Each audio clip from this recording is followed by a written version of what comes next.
So here's how it works. In order to be qualified, in order to count against the H-1B cap, you must perform one of two activities. You must be physically present in the United States after October 1st, unless you've changed your start date, but the typical start date is October 1st.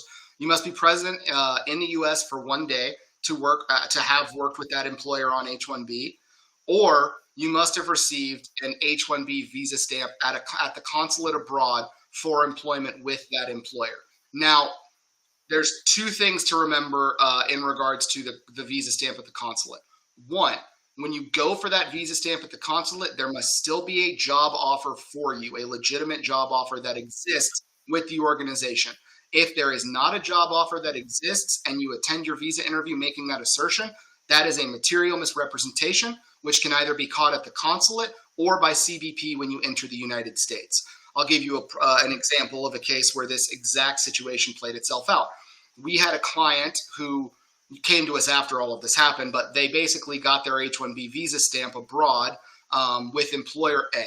And after they got their stamp, the employer said, we don't have a project for you right now, but why don't you just come into the United States? And once you're here in the US, we'll find something for you.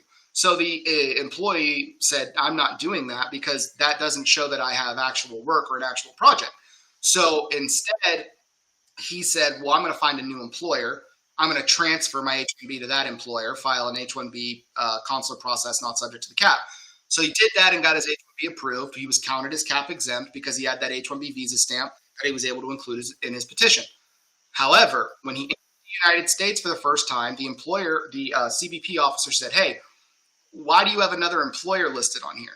And he explained, how this happened and why he's in a different employer. Totally permissible, okay? That is valid. It is okay to do that. He leaves the U.S. and travels back in a second time. When he traveled in the second time, he was taken to secondary inspection, where they basically went through all of his documents and information and came to the conclusion that he never had a bona fide job with the employer. So basically saying his original H-1B employer, who he went for stamping with, there was not a job available there, and he never actually had real work, even when he applied for the visa stamp. His visa gets canceled, and he gets subjected to expedited removal.